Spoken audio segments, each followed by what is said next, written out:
আর নামাজ রোজা হজ যাকাত যতই করো ইবাদত, সবার আগে পাঞ্জাতনকে চিনো, ঈমান আনো, পাঞ্জাতনকে মানার মতো মানো, ঈমান আনো, পাঞ্জাতনকে মানার মতো মানো। বলেন নামাজ রোজা হজ যাকাত যতই করো ইবাদত, সবার আগে পাঞ্জাতনকে চিনো, ঈমান আনো, পাঞ্জাতনকে মানার মতো মানো, ঈমান আনো, পাঞ্জাতনকে মানার মতো মানো। নবীজির গায়ে একটা কালো পশমি চাদর ছিল। নবীজি বাইর হলেন, বাইর হইয়া ডাক দেয়া বলতেছে, ও ইমাম হুসাইন, ও ইমাম হাসান, তোমরা এদিকে আসো। দৌড় দিয়া যাইয়া তারা নবীজির চাদর মুবারকের ভিতরে ঢুকলেন। মা ফাতেমাতু জাহরাকে ডাকলেন। মা ফাতেমাতু জাহরা দৌড় দিয়া যাইয়া দয়াল নবী রাহমাতুল লিল আলামিনের চাদরের ভিতরে ঢুকে গেলেন।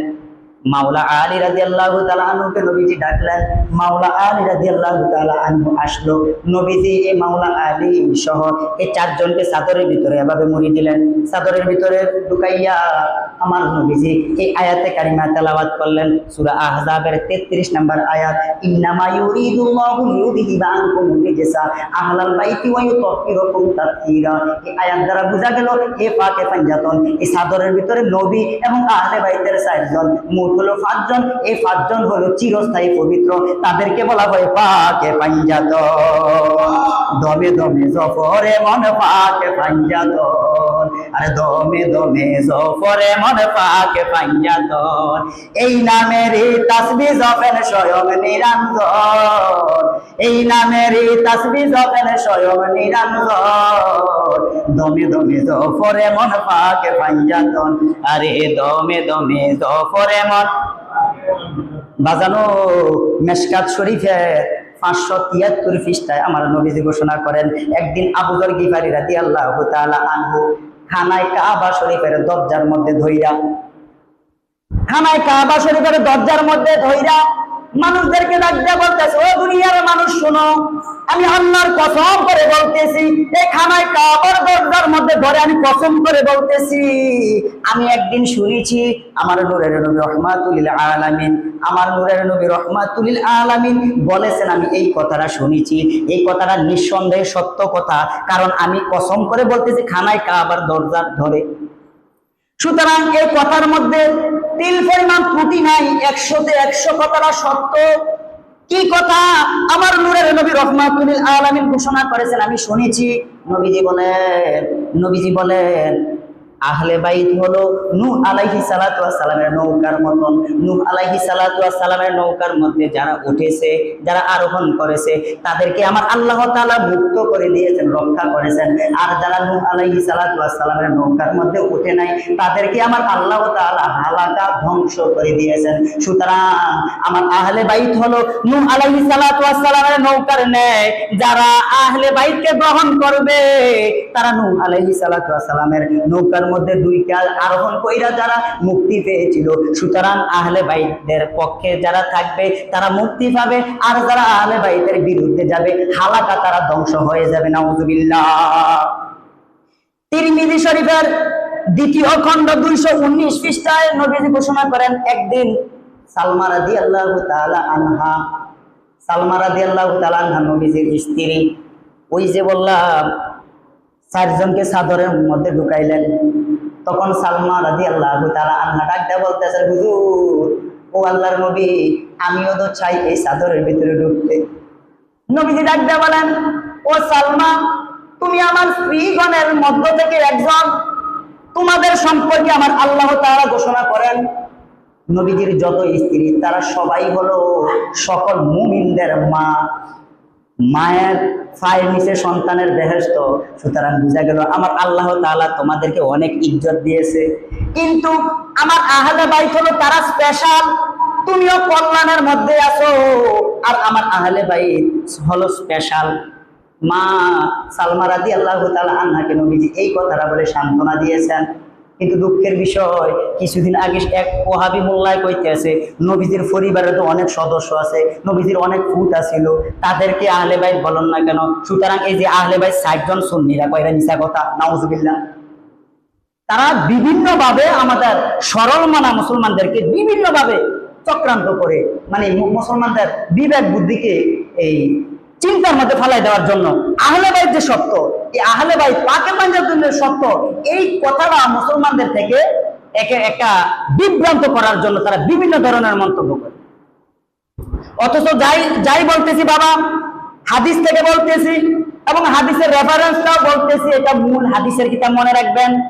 আমার নূরের নবী রহমাতুল্লিল আলামিন বুখারী শরীফের প্রথম খণ্ড 530 পৃষ্ঠার ঘোষণা, আব্দুর রহমান ইবনে আবু নূম রাদিয়াল্লাহু তাআলা আনহু থেকে বর্ণিত, তিনি বলেন, আমি আব্দুল্লাহ ইবনে ওমর অর্থাৎ ওমর রাদিয়াল্লাহু তাআলা আনহুর পুত্র, ওমর রাদিয়াল্লাহু তাআলা আনহুর পুত্র আব্দুল্লাহ রাদিয়াল্লাহু তাআলা আনহুকে একদিন এক কুফাবাসী লোকের সাথে তর্ক করতে আমি দেখেছি।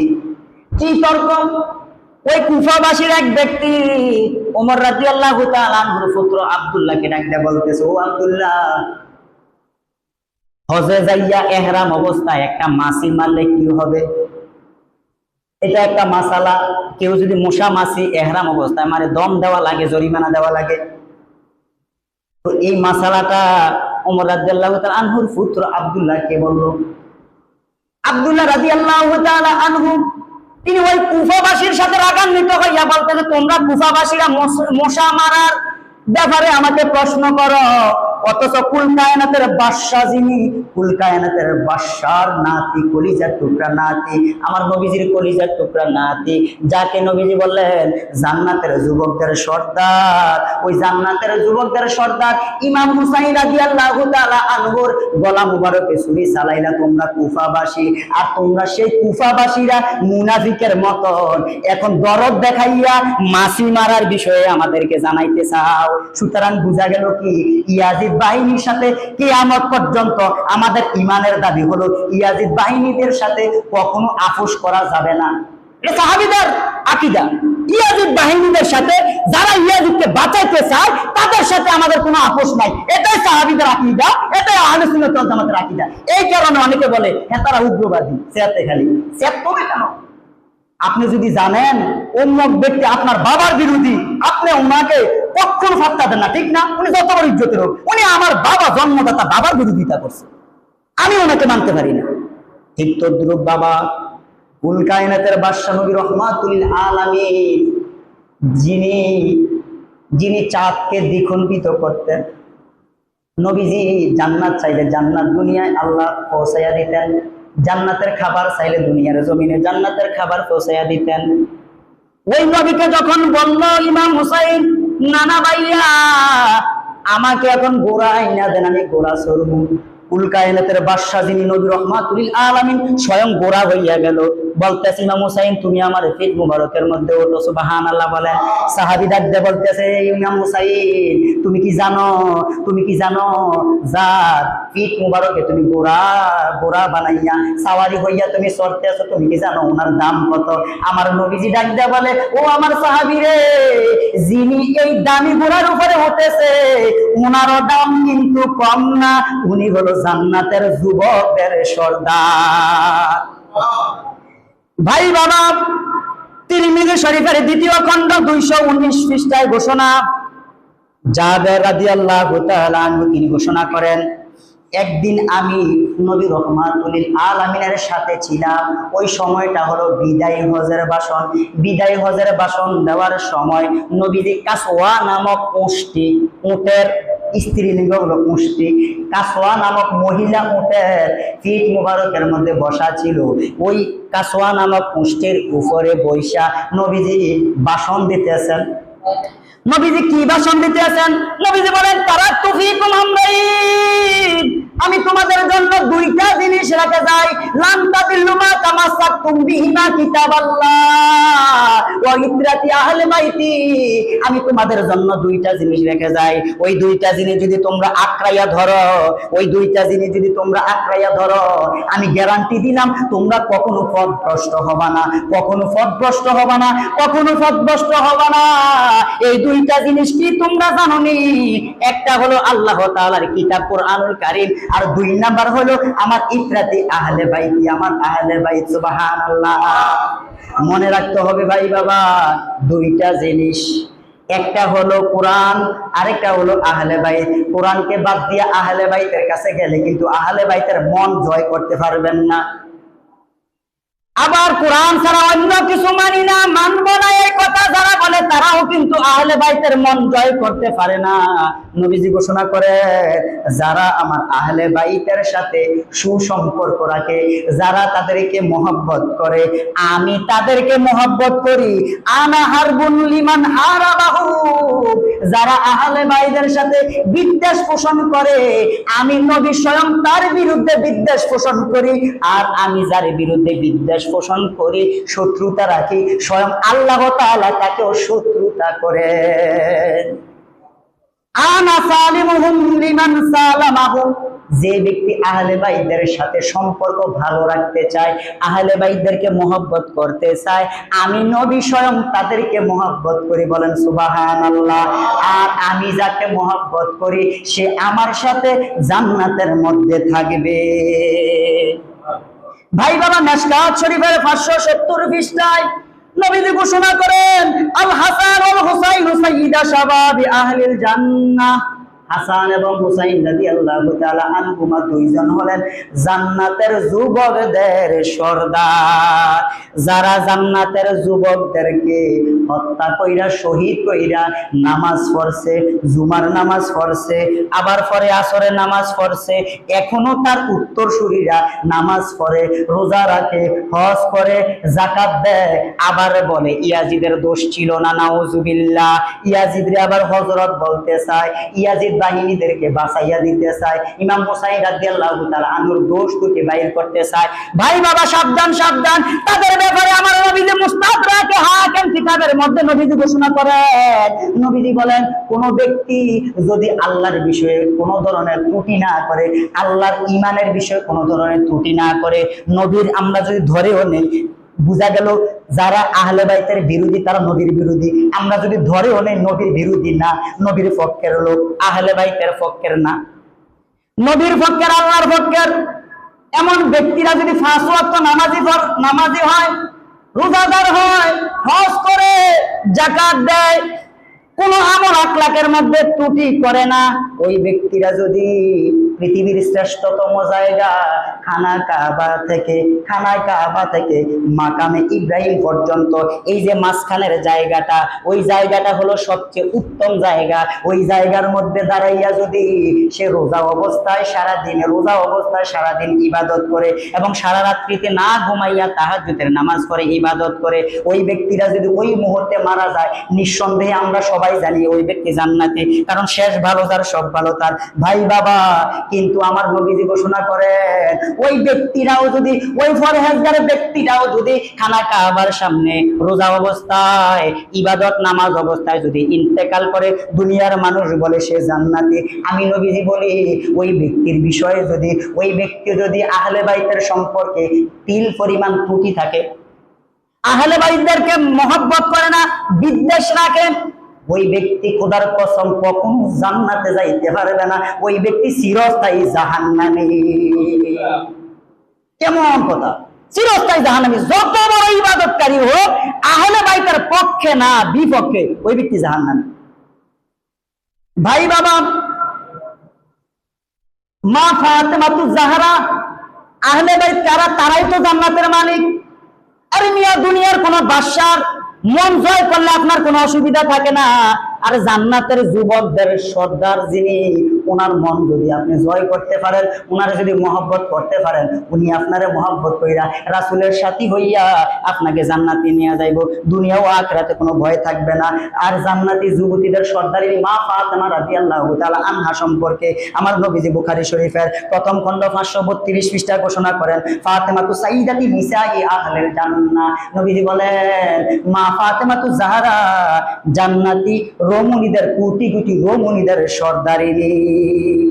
বুখারী শরীফের প্রথম খণ্ড 526 পৃষ্ঠা মাওলা আলী কাররামাল্লাহু ওয়াজহাহুল কারীম সম্পর্কে আমার নবীজি ঘোষণা করেন, মুসা আলাইহিস সালাতু ওয়াস সালামের পর্দার আড়ালে একজন লোক ছিল, হারুন আলাইহিস সালাতু ওয়াস সালাম। তিনি যখন আল্লাহর সাথে কথা বলতে যাইতেন, দিনের পর দিন যখন আল্লাহর কাছে কথা বলতেন, পাহাড়ে চলে যেতেন, তুর পাহাড়ে, তখন হারুন আলাইহিস সালাতু ওয়াস সালামকে দায়িত্ব দিয়া যাইতেন। নবীজি বলেন ও আলী, মুসা আলাইহিস সালাতু ওয়াস সালামের পর্দার আড়ালে হারুন আলাইহিস সালাতু ওয়াস সালাম যেমন সম্মানিত ছিল, আমি নবীর আড়ালে তুমি মাওলা আলীও তেমন সম্মানে আছো। বলেন সুবহানাল্লাহ। নবী আবার বলে দিয়েছেন সাবধান সাবধান, শিয়াবাদ যাতে এখান থেকে তৈরি না হইতে পারে। নবী আবার বইলা দিলেন আনা খাতামুন নাবিয়িনা লা নাবিয়্যা বাদি, আমি বললাম শেষ নবী, আমার পরে আর কোন নবী রাসূল আসবে না। সুতরাং তোমাকে ইজ্জত দেওয়া হয়েছে নবীদের মতন, কিন্তু নবী না, মনে রাখতে হবে। ভাই বাবা, আজকে কিন্তু আশুরার দিন। আশুরার দিনে কিছু আমল আছে, যে আমলগুলা অন্যদিন করলে আপনি যে বরকত পাবেন আর কোটি কোটি গুণ বরকত পাবেন আজকের স্পেশাল দিনের মধ্যে করলে। ভাই বাবা, আমলগুলা কি আমরা একটু সংক্ষেপে দেখি। এই দিনে কিন্তু কিয়ামত হবে, আমরা প্রথমে বলছিলাম, কিন্তু কিয়ামত হবে শুক্রবার দিন আসরের পর, আশুরার 10 তারিখে। তবে 10টা ঘটনা ঘটা আবশ্যক। কিয়ামতের 10টা বড় ঘটনা না ঘটলে কিয়ামত কিন্তু হবে না। আশুরার দিনে যে ব্যক্তি ইবাদতের নিয়তে গোসল করে, বুনিয়াতুত তালিবিন কিতাবের মধ্যে গাউসে পাক আব্দুল কাদের জিলানী রাদিয়াল্লাহু তাআলা আনহু বলেন, যে ব্যক্তি আশুরার দিনে, আজকের দিন ইবাদতের নিয়তে গোসল করে, ওই ব্যক্তি কখনো কুষ্ঠ রোগীতে ভুগবে না, কখনো কুষ্ঠ রোগীতে ভুগবে না। 2 নম্বর আমল, সুরমার কথা বলা হয়েছে, ইসমাত সুরমা, সুরমার নাম পর্যন্ত বলা হয়েছে ইসমাত সুরমা। এই আশুরার দিনে যদি কেউ কোনো মুসলমান ইসমাত সুরমা চোখে লাগায়, সে মরার আগ পর্যন্ত অন্ধ হবে না, সে কখনো চোখের বড় বড় বিমারের মধ্যে পড়বে না। আজকের এই স্পেশাল দিনের মধ্যে আপনি এই আমলটা করেন, ইসমাত সুরমা চোখে লাগাবেন। যারা জুমার আগে লাগাইছেন ভালো, যারা লাগান নাই জুমার থেকে যাইয়া লাগাবেন। 3 নম্বর আমল, বুনিয়াতুত তালিবিন কিতাবের মধ্যে গাউসে পাক বলেন, যে ব্যক্তি এই আশুরার দিনে কুরআনুল কারীমের 10টি আয়াত তেলাওয়াত করে, কমপক্ষে 10টি আয়াত তেলাওয়াত করে, ও 10টি আয়াত তেলাওয়াতের বিনিময়ে আমার আল্লাহ তাআলা ওই ব্যক্তির আমলনামায় গোটা কুরআনুল কারীম তেলাওয়াত করলে যে সওয়াব, তার সমান সওয়াব দান করবে। গাউসে পাক আরো বলেন, যে ব্যক্তি এই আশুরার দিনে 1000 বার সূরা ইখলাস পাঠ করবে, আমার আল্লাহ তাআলা ওই ব্যক্তির প্রতি রহমতের বিশেষ দৃষ্টিতে তাকাবেন। প্রধানমন্ত্রী আপনার দিকে তাকাইলে আপনার জীবন একেবারে সাকসেস, ঠিক নেই? আল্লাহ স্বয়ং আল্লাহ রহমতের দৃষ্টি দিয়ে আপনার দিকে তাকাইবেন। কারণ কি জানেন নি? জান্নাতের যুবকদের সর্দার যারা এই দিনে শহীদ হইল, ইমাম হুসাইন এই দিনে শহীদ হইল কারবালার প্রান্তরে। ইমাম হুসাইনের মহব্বতে, ইমাম হুসাইনকে মহব্বত করে আমার নবী, আর আমার নবীকে মহব্বত করে স্বয়ং আল্লাহ। সুতরাং ইমাম হুসাইনকে আল্লাহ মহব্বত করে। ইমাম হুসাইনের বরকতে, ইমাম হুসাইনের খাতিরে আমার আল্লাহ তাআলা আজকের স্পেশাল দিনে যদি 1000 বার সূরা ইখলাস পাঠ করতে পারেন, আমার আল্লাহ তাআলা আপনার প্রতি রহমতের বিশেষ দৃষ্টিতে তাকাবে। আরো ঘোষণা রয়েছে, যে ব্যক্তি 70 বার হাসবুনাল্লাহু ওয়া নি'মাল ওয়াকিল, নি'মাল মাওলা ওয়া নি'মান নাসির পাঠ করবে, মাত্র 70 বার, ওই ব্যক্তির জিন্দেগির সকল গুনাহ আমার আল্লাহ মাফ করে দিবে। 4 রাকাত নামাজের কথাও গাউসে পাক বলেন। গাউসে পাক বুনিয়াতুত তালিবিন কিতাবের মধ্যে ঘোষণা করেন, যে ব্যক্তি 4 রাকাত নফল নামাজ এই দিনে পড়বে, প্রতি রাকাতে সূরা ইখলাস 15 বার করে পড়বে। প্রথম রাকাতে আপনি 4 রাকাতে নিয়ত বাঁধবেন নফল নামাজ, প্রথম রাকাতে সূরা ফাতিহার সাথে 15 বার সূরা ইখলাস, দ্বিতীয় রাকাতে সূরা ফাতিহার সাথে 15 বার সূরা ইখলাস, তৃতীয় রাকাতে সূরা ফাতিহার সাথে 15 বার সূরা ইখলাস, চতুর্থ রাকাতে সূরা ফাতিহার সাথে 15 বার সূরা ইখলাস। এভাবে যদি আপনি নামাজটা আদায় করেন, নামাজ আদায় করার পরে সালাম ফিরানোর পরে 100 বার দুরূদ শরীফ পড়ে 100 বার আল্লাহর কাছে ক্ষমা প্রার্থনা করে ইস্তেগফারের পরে আপনি আল্লাহর কাছে দোয়া করবেন, আল্লাহ গো এই দিনে স্পেশাল একটা দিন, যেই দিনে ইমাম হুসাইন রাদিয়াল্লাহু তাআলা আনহুকে শহীদ করা হয়েছে, ইমাম হুসাইন রাদিয়াল্লাহু তাআলা আনহুর রূহ মুবারকে আজকের এই আমলটা ইমাম হুসাইন পাকের দরবারে তুমি কবুল করে নাও, ইমাম হুসাইনের রওজা মুবারকে বকশিশ করে দিলাম। এই দোয়া যদি কোনো ব্যক্তি করে 4 রাকাত নামাজ আদায় করার পরে যদি কেউ ইমাম হুসাইন পাকের রূহ মুবারকে দরবারে যদি এভাবে বকশিশ করে, আমার গাউসে পাক বলেন কাল কিয়ামতের ময়দানে বিপদের মুহূর্তে জান্নাতের যুবকদের সর্দার যিনি, ওই জান্নাতের যুবকদের সর্দার তোমাকে সুপারিশ করে জান্নাতে নিয়ে নেবেন। বলেন সুবহানাল্লাহ। আরে নামাজ রোজা হজ যাকাত যতই করো ইবাদত, সবার আগে পাঞ্জাতনকে চিনো, ঈমান আনো, পাঞ্জাতনকে মানার মতো মানো, ঈমান আনো, পাঞ্জাতনকে মানার মতো মানো। বলেন নামাজ রোজা হজ যাকাত যতই করো ইবাদত, সবার আগে পাঞ্জাতনকে চিনো, ঈমান আনো, পাঞ্জাতনকে মানার মতো মানো, ঈমান আনো, পাঞ্জাতনকে মানার মতো মানো। ভাই বাবা, পাঞ্জাতনকে না মানলে, আহলে বাইতকে না মানলে, তাদের প্রতি মহব্বত না রাখলে কোনো ইবাদতে কবুল হবে না, কারণ তাদের মহব্বত হলো ঈমান। যদি ঈমানে না থাকে তাহলে আমল করে লাভ কি? সুতরাং আমলের আগে পূর্ব শর্ত হলো ঈমান তাজা করা। আল্লাহ তাআলা আমাদের সকলের অন্তরে আহলে বাইতের পাক পাঞ্জাতনের মহব্বত পয়দা করে দিক। সকলে বলেন আমিন।